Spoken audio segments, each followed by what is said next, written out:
Are you confused about all the nutrition and fitness information out there? Confused would be an understatement.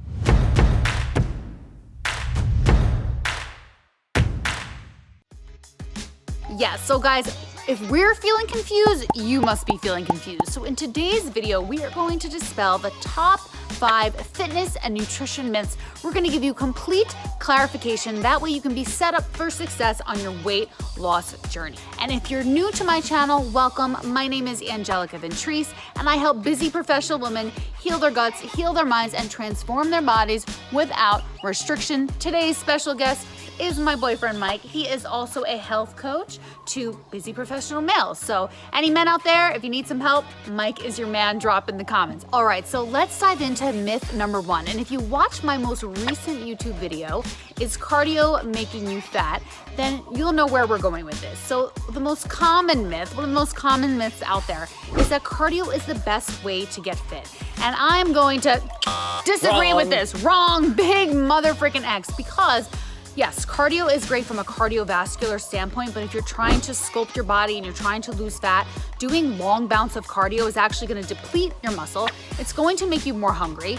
Extreme cardio actually increases your cortisol, which leads directly to belly fat. And I know you ladies don't want more belly fat. So we're here to tell you that cardio is not the best way to lose weight. It is not the best way to sculpt your body. It is not the most efficient use of your time either. Yeah, that's true. If you do want to add in cardio, short bouts of cardio have been proven to help improve tone. But I mean like short bouts, like doing little plyometrics or HIIT workouts, and there's plenty of studies that show that short bouts of cardio are better than long term. But all in all, cardio is not the answer to fat loss, to weight loss. Strength training is always gonna win because strength training leads to you building lean muscle mass, okay? So stop spending hours and hours on the elliptical, stop spending hours on the stair machine, and definitely stop spending hours on the darn treadmill. Mike, he's very passionate about this, very passionate.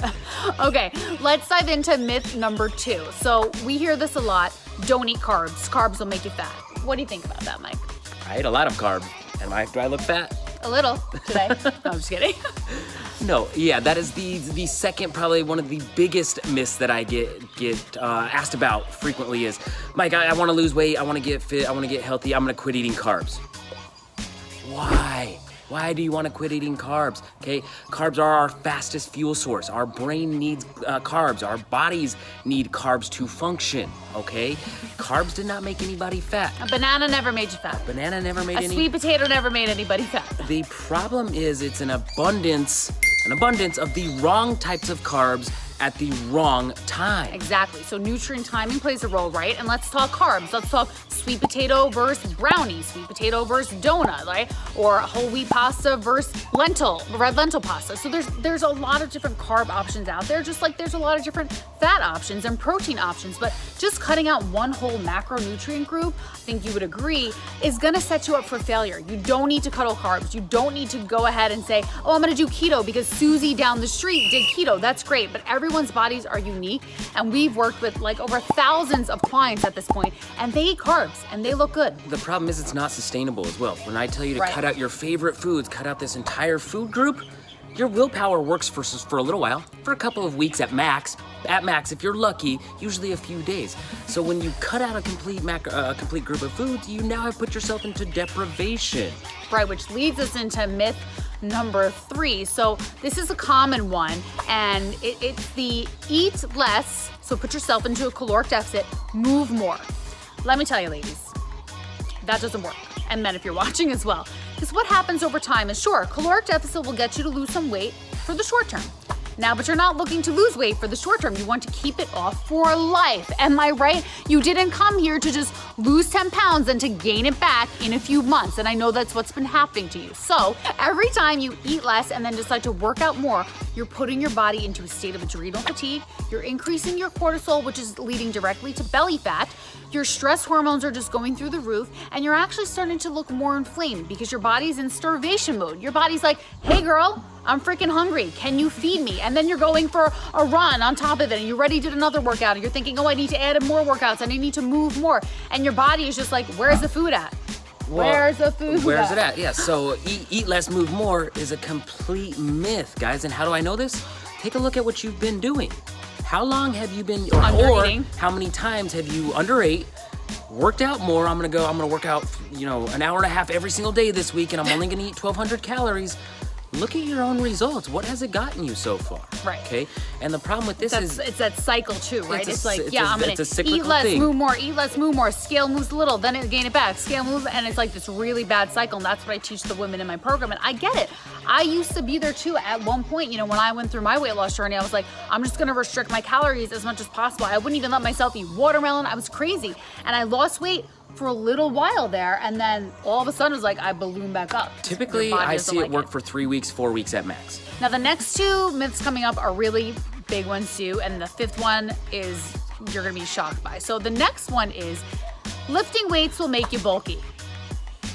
Ladies, drop it in the comments. How many of you thought this at some point, or maybe still think this now? I just have to say, do I look bulky? Because I don't think I look bulky, but I just rode yesterday a 50-pound single arm row. I just squatted like 150 pounds yesterday, which is more than I weigh. So lifting weights does not make you bulky. That was one of the biggest things that got underneath my skin when I taught group fitness. I would have ladies come to me, Mike, He would literally complain about I don't want to lift heavy because I don't want to get bulky. And I just had to bite my tongue. Well, why don't you explain to people why they can't get bulky? Explain to women why they can't get bulky. So exactly. So 9 times out of 10, women are not going to get bulky by lifting heavier. You will get stronger, but you're not going to get bulky. You're not going to turn into a bodybuilder because you lifted heavy weights. A few reasons why. Reason number 1, you're not eating enough to support muscle growth. Ladies, you need to be in a serious surplus to actually gain that muscle mass, to be bulky, right? I mean, it's a huge thing. Most of you are not even eating your basal metabolic rate. You're not even eating enough calories to live. Don't worry about getting bulky from lifting some damn weights. Yeah, you're not eating enough to get bulky. You do not have the hormonal structure internally to get bulky like men do. Okay, let me touch upon that. So they might be seeing women in fitness magazines, like fitness competitors, some of them do look bulky. And the reason for that being is they lift weights in a certain way, they follow a certain type of programming, they eat a certain way, and they also, I hate to say it, they do take some drugs. Like a lot of them do take certain drugs and certain supplements. I'm not gonna list them out, but they do. So this way you should never compare yourself to magazines or fitness competitors and things of that nature. No, yeah, they use they use extreme drugs. They use things to cut up. They do go on the far end of the spectrum, the extreme end of the spectrum. Mm-hmm. So you don't eat enough. You don't have the hormonal structure like men do. And you are not lifting in a fashion that promotes what we call hypertrophy or size or bulk. Okay. Yeah, it's a certain style of lifting. There's a specific range. It's a style of lifting, yes, and you are not doing that. So by you going in and you doing a slightly heavier squat than what you think you should do, guess what? You're not gonna get bulky. Or some heavy shoulder press, or some heavy booty. You'll be fine. You're going to get stronger, yes. You're going to increase your metabolism because you have gained more strength. Yes. Right? And also, the more lean muscle mass you have, you're going to have an increased metabolism, so that's going to help you shed weight. So lift all the damn weights, girls. Lift the damn weights. Okay. Are you ready for the fifth myth? Because to me, it was kind of a shocking one when I came to this realization. Mike and I were talking about it. Like, this one it's kind of shocking. So having a six-pack doesn't mean you're fit, and actually doesn't mean you're healthy. And I'm gonna give you a really good example. So we just talked about the fitness competitors. So the fitness competitors, a lot of them look super ripped, okay? They're not healthy. They're taking drugs. They're in extreme caloric deficits, like 800 to 1,000 calorie deficits a day, right? Like leading up to their competitions. So seeing the six packs in magazines or in fitness models on Instagram, you should know that those women are not very healthy. I will use myself as an example. When I prepare myself for photo shoots, I do get down to a very low body fat. And I have to say, I put myself into an extreme caloric deficit. That is not a healthy lifestyle. That is not a sustainable lifestyle, but I'm here admitting it to you so you can know that that's not realistic, that's not sustainable, and that's not healthy. That's not healthy for your body, that's not healthy for your mind, and I only do that maybe once every other year when I do a photo shoot, but I just want you guys to see that that is not healthy. That wasn't healthy for me mentally. It's very stressful to be eating such small amounts like that and to be so anal, not enjoying foods. Like if I want a slice of pizza, I won't allow myself any of that during those phases. So having a six-pack, having ripped abs doesn't mean that you're healthy, and it also doesn't mean that you're strong. I trained a client, I don't know if you've ever experienced this with training some of your clients, way back in the day, and she was ripped. Like she had nicer abs than me. we got into doing planks and side planks, she couldn't even like hold a side plank for 30 seconds. So genetically, she just happened to have really slim abs. So having six-pack abs does not equal health. Okay, unfortunately, in the fitness industry or in the Instagram influencer industry, guys, most of those influencers, most of those people have severe body dysmorphia. They have eating or body disorders. Okay, they put a facade on Instagram that they're happy and they're fit and they are healthy, which is complete BS. Okay, we just talked about how they go on the complete extreme end of the spectrum to achieve that six-pack, okay? Eating in a severe caloric deficit is not healthy for the long term, okay? Taking a lot of supplements and stressing about those supplements is not healthy.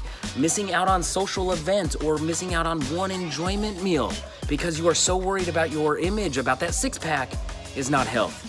Okay, Totally. I'll speak from my experience. About 4 years ago in 2016, when I was at my most ripped, okay, I was consistently around like 5 or 6% body fat. It was awesome. He looked crazy, ridiculous. I was like, what the hell? My body looked good. It was awesome. But his brain didn't feel good. But I obsessed about how much cardio I was doing, how much I'd work out. It was two a days. Early morning was cardio, weightlifting in the afternoon, and then I was teaching classes too, so I was highly active. So not healthy, yeah. I would get super upset if I forgot to take a supplement or if I didn't take it at the exact right time because, oh no, it wasn't gonna work now because I was supposed to take it 30 minutes before and I took it 22 minutes before instead. And again, I had just moved to a new area and I was giving up social situations. I was giving up going on exploring this new area I just moved to because I needed to go get on the elliptical machine.